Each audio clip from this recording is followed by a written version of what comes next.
Hello and welcome. You're watching Hat to Hat on UATV, and I'm Alice Gerduk. Protecting the rights of the several thousand refugees in Ukraine and bringing the national asylum system in line with international standards are huge challenges for the country. These hurdles include, for example, combating discrimination and increasing the refugees' access to public services. So what is the current situation and why is this such an important issue? To talk more about this, we are joined in the studio today by Hugues Bissot, a Senior Protection Officer at the United Nations Refugee Agency. Hello, and thank you for joining us. Hello, thank you. So tell us, how common is it for Ukraine to have foreign citizens seeking for a new home here inside of our country and to apply for a refugee status here? Okay, so I would like to make a first distinction between refugees and other type of migrants. Okay. So refugees are people who are fleeing persecution for very specific reasons. And so this is what distinguishes them from other migrants who might come for economic reasons or for any other You can also list the reasons. I mean, the discrimination, war. Well, it's based on the definition from the 1951 convention. So you have to have a well-founded fear of persecution in your country of origin based on your religion, your political opinions, based on your membership in a particular social group, on your race and nationality. So those are the 5 grounds on which you can claim to be recognized as a refugee in the country where you're looking for where you're searching for asylum. For asylum, yes. So this is what distinguishes refugees from other type of migrants. So when we talk about foreigners, refugee only constitute a small part of those foreigners who are present in Ukraine, those looking for asylum, exactly, and they constitute a population of approximately 3,000 persons who have already been recognized by the Ukrainian authorities, and we estimate that the population, because the State Migration Service doesn't keep the statistics of all the asylum seekers, we estimate as UNHCR that the population of asylum seekers in Ukraine might be around 5,500 persons. So around 3,000, they already obtained the status of a refugee in Ukraine, and approximately 5,000 more people, they are seeking for this. That's correct. That's correct. How friendly is Ukraine to these people who are seeking for asylum here? Because you mentioned that the Migration Office doesn't keep the track of the people applying for it? Well, it's not that they don't keep the track. The problem comes from the fact that they don't have an overall database. So each year they can very precisely say how many people have applied for asylum. They can say at this time how many people have been recognized as refugee. But the system is not well developed because it is a small population. There is not a lot of attention from the state authorities. So there is not a lot of money that can be allocated to this type of programs. So there is people from different, you were asking how friendly is Ukraine towards this population. The thing is that you have lots of different population coming to Ukraine. You have people who have links to Ukraine, and they choose Ukraine as a country of asylum when they are fleeing their country. Well, the best example is, of course, people fleeing Russia. You have political activists, bloggers who feel that, of course, they have a link with Ukraine in this particular situation. You also have people who have developed links with Ukraine over time, coming from countries where there is a war, like Syria. You had people who have been Afghanistan as well. You have people coming from Central Asia, from the Caucasus, so they consider Ukraine as the country where they want to seek asylum.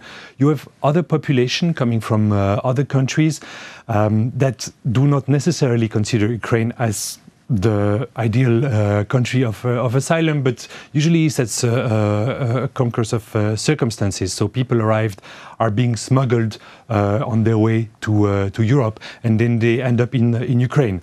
And actually, the only possibility for them, as they are fleeing their country for good reasons, they claim asylum in Ukraine. So you have people coming from African countries, from Congo, from Somalia, from Guinea, from Cameroon. So, and they are looking for asylum here in Ukraine.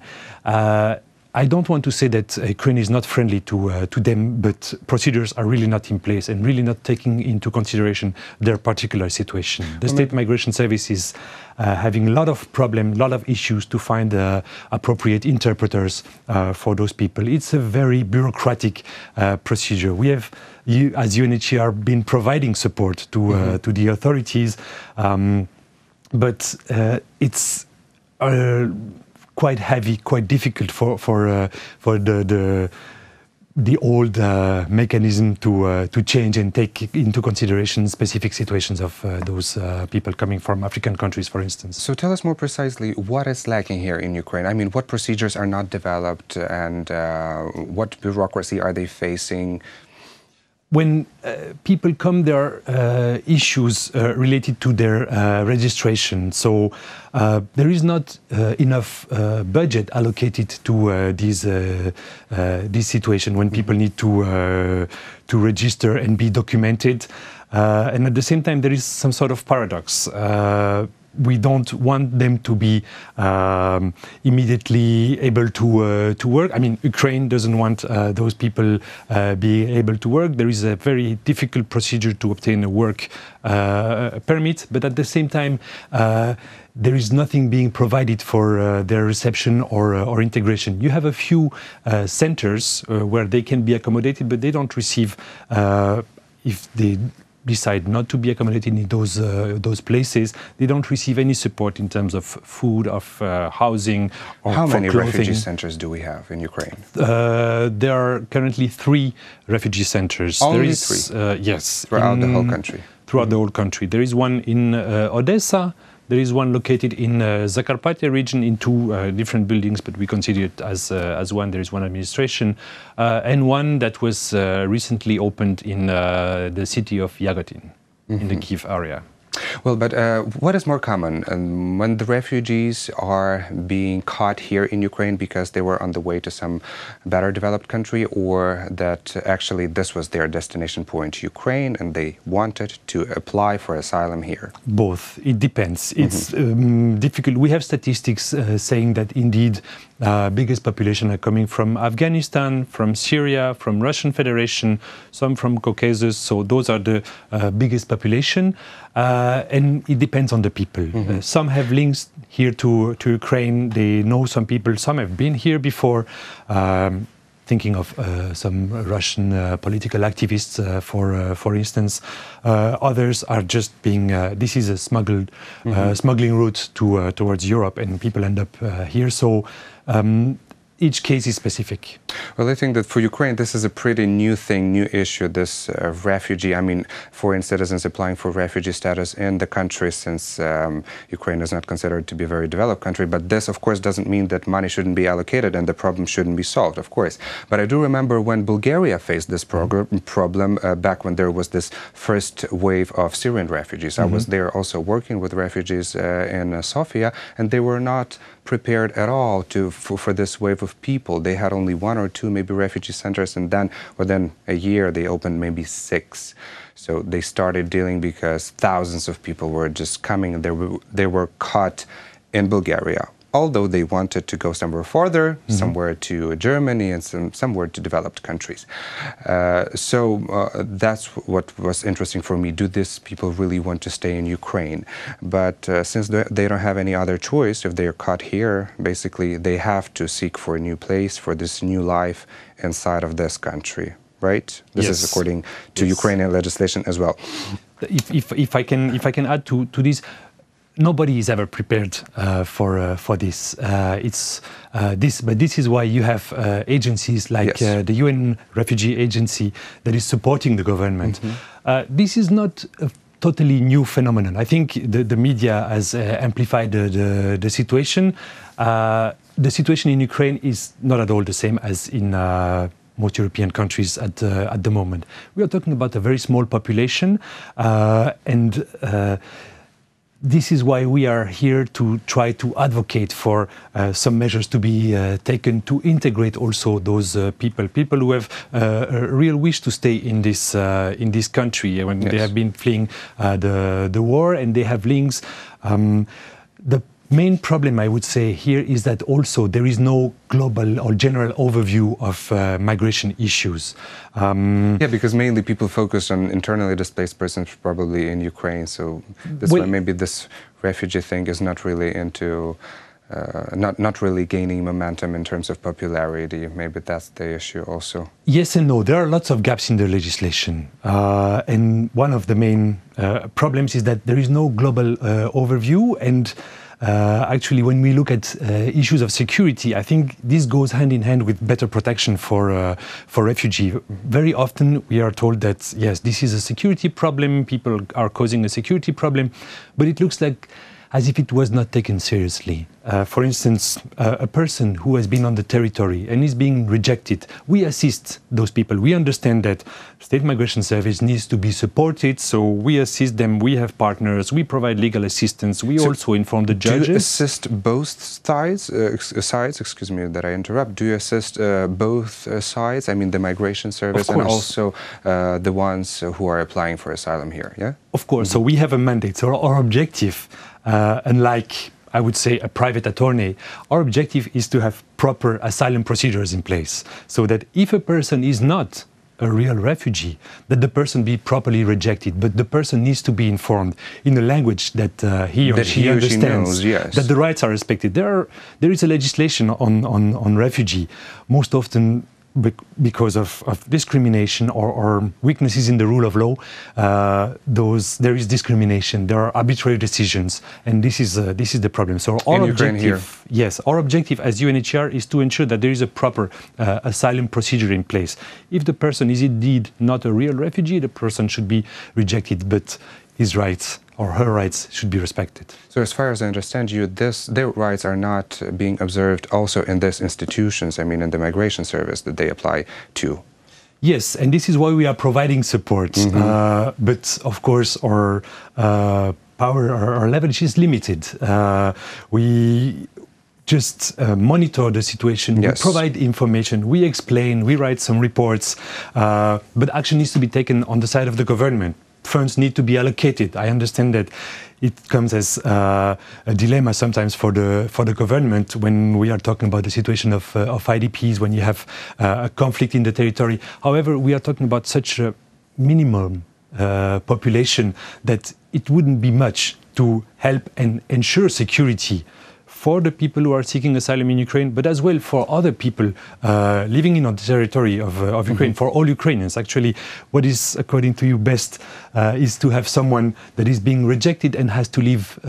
There is no measure that is taken to ensure effective deportation of this person, and the person has to stay illegally on the territory, has to work illegally. So we are also... It leads to the crime sometimes. This illegal situation can lead also to the crime when the person has zero chances to work and to be registered here. I mean, it can lead to two different things. It can lead to either the person becoming a criminal himself or herself.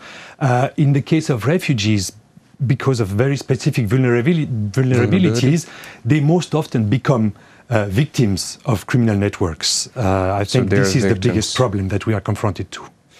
So tell us, how is this dialogue with the government going? I mean, does your organization keep some conversations, some negotiations with the parliamentarians about the bills, about some draft laws that can be submitted and approved in the parliament? Yes, so we are helping, as you said, both sides. Our objective is to have this proper asylum procedure in place. So we are helping the population and providing them with legal assistance, but at the same time we are also helping different actors, starting with the State Migration Service. We are also in contact with the State Border Guard Service of Ukraine. Recently we were involving the State Security Service of Ukraine, explaining to them that this can create security issues. People can become victims of criminal networks if they are staying irregularly on the territory. We are working with the free legal aid centers, providing so that lawyers can, from Ukraine with state budget, can get better information in order to ensure that those people have access to their rights. We are working with judges, and yes, we keep a dialogue with different ministries, with the Ombudsman's office. So this is the work that we are doing. We are providing some training, capacity building activities, organizing seminars, roundtables. So yeah, this is a very comprehensive approach. So you educate all these institutions and people at the same time. You mentioned that there are 5,000 people that are living in Ukraine without a status of refugee, and there are 3 refugee camps. Do they live in those 3 refugee camps? All this 5,000? No. So it's not really refugee camps. It's more like accommodation centers. So those are buildings where people have access to commodities. So the capacity of all those 3 centers, all in all, is less than 500 places. All of them have less than all together, 500 places. Less than 500 places. This is ridiculous. So when you look at the situation in Ukraine, we have 3,000 recognized refugees, a bit more than 3,000 recognized refugees. So those people are people who have the same rights as Ukrainian population. They sometimes have difficulties to integrate, so this is why we are developing also a program to support them with to become self-reliant. And there is a population of approximately, we estimate, 5,000 persons who are asylum seekers. So those are people who are in the procedure. In the procedure. Next to that, you have people who have been rejected, people who do not necessarily know that we exist. We are not present in all cities of Ukraine. We are present in Kharkiv, Kiev, in Odessa and the Zakarpattia region. Those are the main focus in terms of asylum. We also have a lot of offices in the east. But in those regions, yes, we can provide some assistance, but not in other regions. And you have people who have been rejected, but actually no action is being taken in order to either try to regularize them, try to offer them some sort of status so that they don't stay here illegally, homeless, or ensure anything. Deportation if indeed persons are not real refugees, that they have no links to the country. The problem is that they are most often ignored by the authorities. This is very sad that I see that this issue was not taken into account at all here in Ukraine. Unfortunately, we are about to finish this conversation because we are running out of time. But what is your idea? What would be the efficient plan, or at least maybe the first steps for Ukrainian government to implement to, slightly improve the situation, at least for the beginning? We are doing a lot in terms of integration, but I think there should be more involvement from other actors, from other ministries, Ministry of Social Policy, Ministry of Education. I think another aspect, it is not entirely or not directly related to our mandate. The thing is that if there are proper ways to regulate migration, because migration will happen whatever you will do, there will be less people abusing the procedure of asylum. We will ensure that there is a better asylum procedure in place in the country. I think among the few things that can be enhanced or improved, in my view, it should be possibly looking at the possibility of creating a regularization campaign for all those people who have been illegal in the country. Among them, lots of them have gone through the procedures, the asylum procedure, but they were rejected. They applied again, they were rejected again, and there was no result. Those people, for some of them, have remained for a long period of time in the territory of Ukraine. We cannot continue assisting them endlessly. I think the government has to take a responsibility for them, and they have developed links with this country. This is not immediately related to our mandate. We want this proper asylum procedure in place. We understand that when a person has gone through the procedure and been rejected several times, we cannot continue to assist them without undermining the work that we do with the asylum authorities. As you mentioned, government should take a responsibility. Exactly. Yes. Well, thank you so much for this valuable comments, and thanks for the contribution into the peace of the Ukrainian society and for helping the refugees here in Ukraine. Most welcome. That was Hugues Bissot, Senior Protection Officer at the United Nations Refugee Agency. Thank you for watching Head to Head, and stay tuned for more with UATV.